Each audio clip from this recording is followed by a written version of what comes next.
Welcome to Fringe Pop 321, the show that believes the world is stranger than we think, but thinking should not be strange. We have back on the set Free and Amy, or Ward and Clarice, again, however we want to do that. You guys are in Roswell, New Mexico.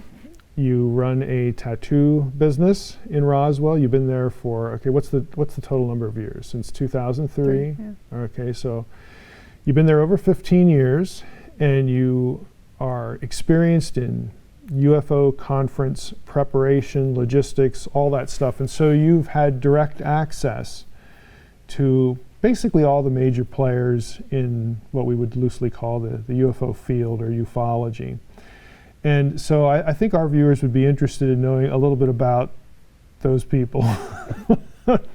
So just in general terms, two questions.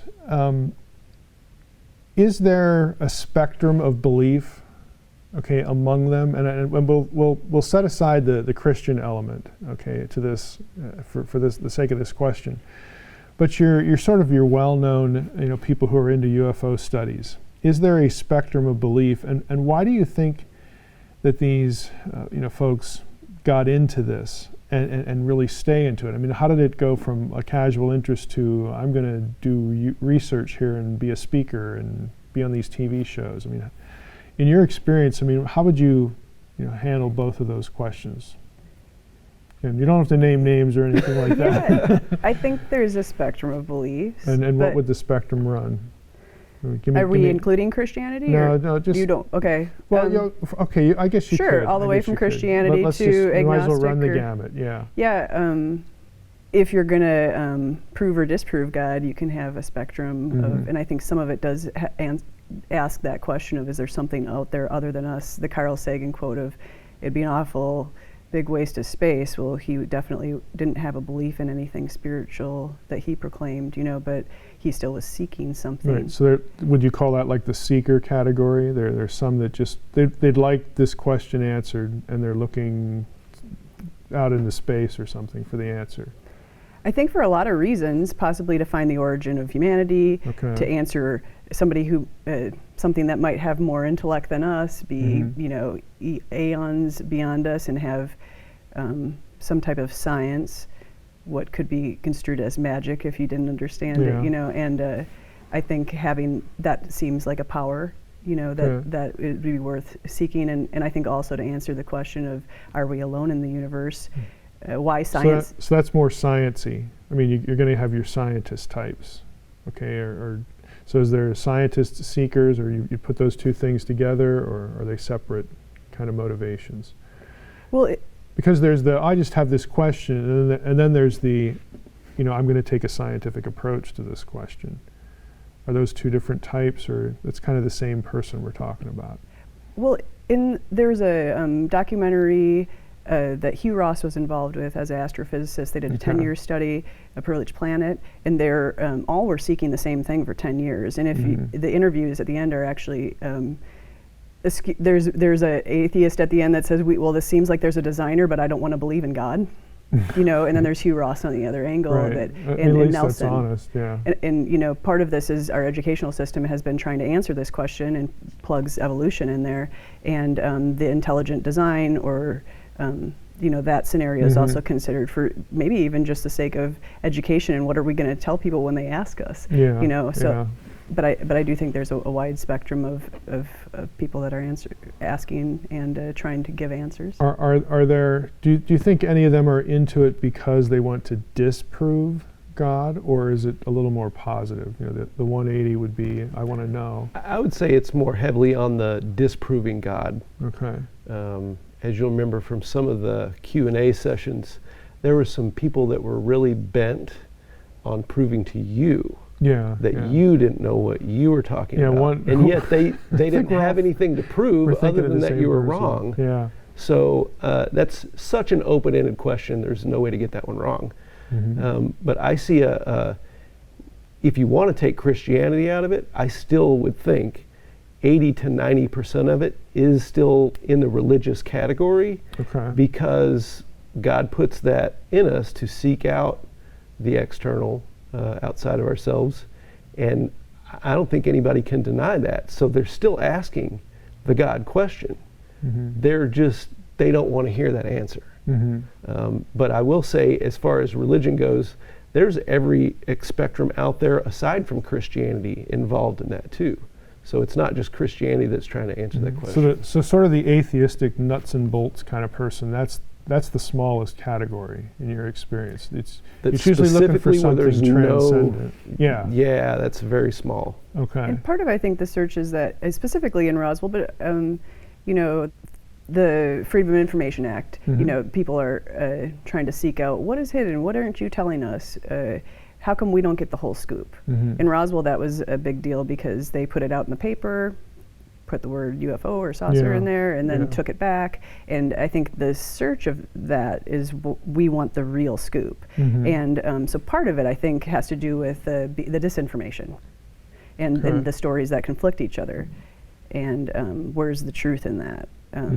Because there's obviously there's actually so many stories that I don't know what to even ask anymore. Yeah, and again, you're going to have people who are, you know, figures in the field. They're not all lockstep with each other on any number of, you know, items. You know, even within cases, you know, there are going to be disagreements. So that's kind of interesting that you would classify the again, the nuts and bolts. I'm an atheist materialist, you know, as the minority, you know, category. And having said that, let me ask you this. What have you seen, again, you don't have to give me names and dates and places, but just generally, what have you seen from either attendees at the Roswell conference who are there to, you know, listen to some of these lectures and go to the UFO museum and stuff like that, or the speakers in this regard? What have you seen them do to Christians with this stuff, you know, with this information? You know, what are the kinds of things that they challenge a, you know, normal, you know, traditional Christian with when it comes to this? I mean, well, ironically, I think they kind of come back at it from the same angle. Well, they're saying, well, you know, God's kind of the easy answer.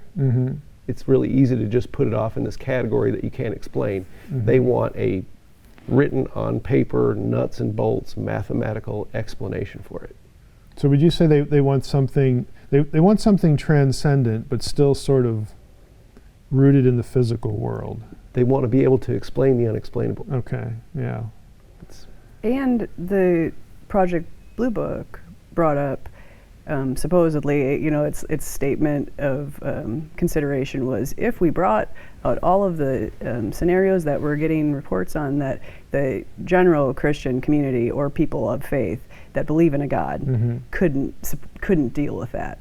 Right, You're so versed in that. Brookings Institute kind of stuff. But having that, well, that's been something that is been around the block quite a bit in the UFO community, and that's generally something that you've in your discussions, you know, kind of considered. I kind of hop on that one, yeah. And you know, the panel discussions is always what we were interested in, having everybody being able to represent why they're there, what their life's work was, what their interest was. But that discussion between individuals, and it's cool because God, I think, works on relationship, and having that bounce off each other, I think, was where we really found the meat in it. And I remember there being lots of panels where at the end of it, you were sitting there with anybody can ask me anything, but I've really answered. I mean, you kind of satisfied pretty much a lot of the questions that were out there, but it seemed like they weren't going to come along with you, kind of maybe for the same reason of that they had their own belief. Yeah. Despite why that was. Yeah, do you think, I mean, if a lot of people go into, you know, have this assumption, and you're right, that assumption, you know, the Brookings Institute, the whole thing, and, you know, some of these comments from Blue Book and other sources about, well, you know, if this would, like, you know, undermine or destroy, you know, the Judeo-Christian, you know, fabric of the country, and it's going to cause, you know, social chaos, and, you know, I mean, if people have that assumption, and that's been pumped to them quite effectively, I think, have you ever seen anybody sort of, you know, poke at Christians intentionally about that. In other words, move from the assumption to the offensive. I'm just curious, have you ever seen that happen? Pretty much every conference you're at.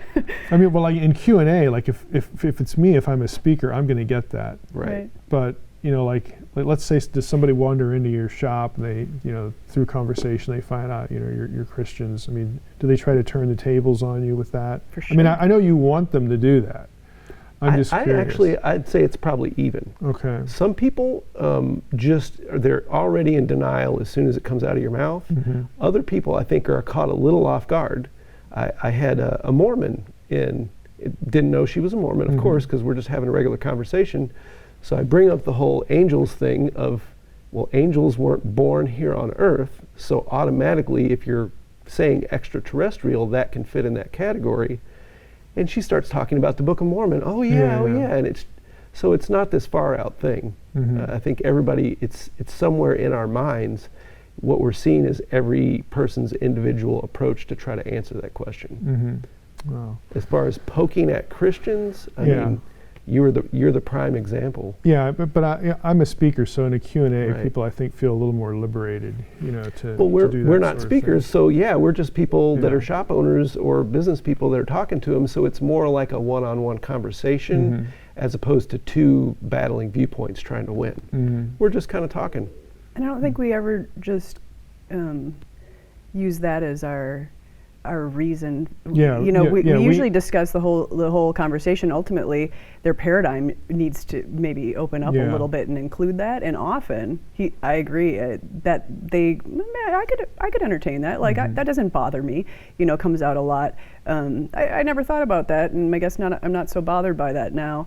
For some reason, I thought all Christians did this with it, but now I can see that it's kind of saying the same thing, and we're mm-hmm. kind of all in the same camp. If we're going to use the word believe, it takes out in some ways it takes a step of faith specifically in the Roswell incident, and mm-hmm. If they're going to believe it, then it's kind of fun because we're like, cool, we're both believing in something, and I've been to enough conferences that I haven't been convinced that it's from outer space yet, but you can believe it if you want.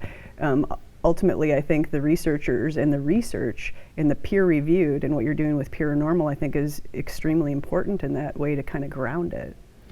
I was always struck by, to me, I mean, I understand it, now, but I was always struck by, on the one hand, the whole alien UFO thing is a bridge to a conversation in the unbelieving world, because you're right. I mean, people have these big picture questions. And that's who we are. It's Romans 1. Okay, we understand that.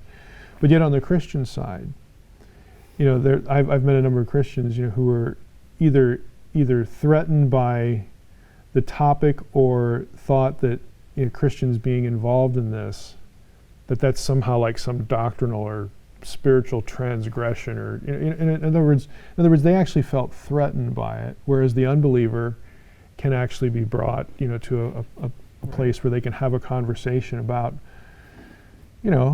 just big theological topics and even the gospel. So that always seemed like a real odd contradiction, to me. I would agree. It's odd, and I don't know if I could explain it. Yeah, Although I was just struck by that initially, getting into mm-hmm. this. But go ahead. It seems that most people that start asking questions, given some space and even like I'm doing work with them, and mm-hmm. I'm not there for that reason, so it's all them if they want to bring it up. But it seems as though they often have a personal experience mm-hmm. or know somebody close to them that has had an experience that they can't explain. Yeah. And they're trying to answer that question, but it is not worn on their sleeve. Mm-hmm. What's worn on their sleeve is a few questions that come off the top of their head and probably straight off the TV, or what they've seen already in pop culture. Mm-hmm. In the time that we've been involved in the field, so since 2003, it was a social ghetto. And that's from Stephen Bassett, right? And it was definitely something that most people, despite their beliefs, did not want to talk about, because it put them in a place where you are in the crazy camp. Mm-hmm. And how could you even, consider talking about it? But as pop culture has changed quite a bit, I bet 2010 it was a different scenario where everybody felt totally fine. They loved talking about it. Now it was something that they felt like you were explaining, very open and easy to discuss. But you know, when we first got into it, it was not something anybody wanted to talk about. Yeah. In fact, you had to really dig, and you'd go to the conferences, and even at the conferences, people weren't really opening up. They just show up and leave, and you know, didn't really want any personal, you know, ramifications to come down for that. Let's talk just one last, you know, question, just a general pop culture question. Talk a little bit about shifts that you've seen and why you think the shifts occur. Well, the shift, I'll just go right to X-Files. All right. God, Man, and E.T. was before X-Files. So we've literally watched this happen kind of from the ground up. X-Files, I think, and the Roswell TV show were specifically TV, I think has been the main vehicle in pop culture to bring this into people's mindset. A blow-up doll is not going to do that. A bumper sticker is not going to do that. But if you're involved in a drama where you have some kind of investment, now you're hooked on the answer too, when you maybe didn't have that question before.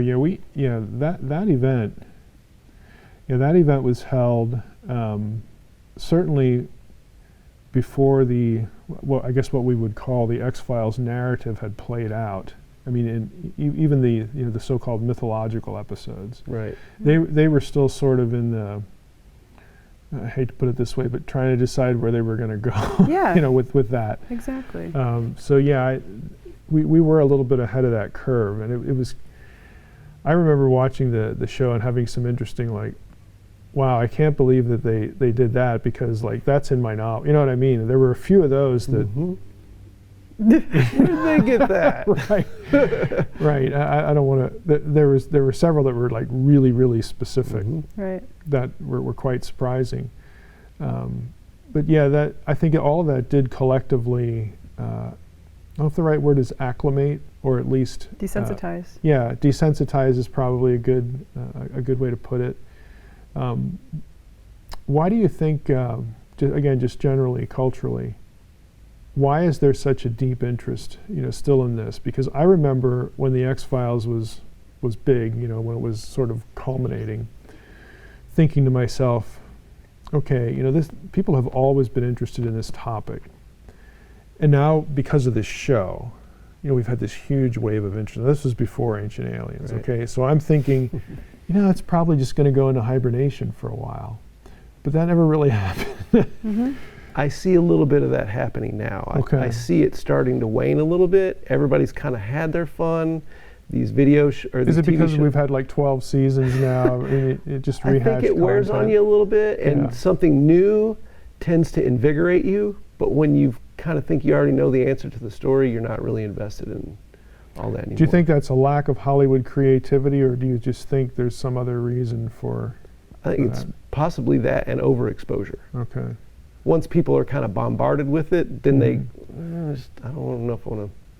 You see a lot more of that now than, you know, when X-Files was starting up. Everybody was like, wow, and Ancient Aliens, and oh my goodness, there's answers to all this.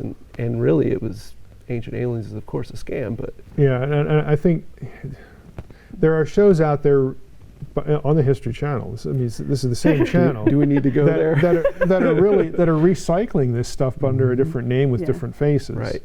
And you have TV shows now that are coming out that really mimic things like that, elements of Stranger Things. And Stranger Things is only 3 years old. So there just seems to be this. I think there is a saturation point, but I also do think that there's this. Maybe it's too harsh to say a lack of creativity, but a desire to sort of capitalize on the same things and not have to work too hard to think about something new. It's but an after easy a while, sell. Yeah, but if you do that 3 or 4 times, and Ancient Aliens has lasted 12 seasons, which is incredible. It's disturbing, actually. But yeah, people just want to see something different. So I tend to think too that there's some of that as well. So that's interesting. Well, I'm glad we had you guys here to get, you know, some insight from the inside. Because, like I said, you've been in this a long time, and I think it's fair to say, it's quite fair to say that you've seen real fruit come out of what you're doing, both, you know, on a day-to-day level in the shop, and also just, you know, generally, you know, even what happens at the conference events, but sort of the derivative things that come from them that people typically don't get to see, but you guys, know about, you get to see, and I get to see some of that because the particulars, and these things have a history, and then there are things that spin out of that, and God uses it in different ways. Some that you could think of. I'm not surprised God did that, and then there are other ways that I never saw that coming. So I think you guys have really done good work there, and we're just glad we could make you part of this show and expose you to our audience. So thanks for being here. Just glad to be a part of the team. Okay. Thank you for watching Fringe Pop 321. Please visit our website, fringepop321.com, for information on all of the episodes that we do. And if you want to support what we're doing, go to fp321.com/S, as in the letter S, and come back and watch again, because what you know may not be so.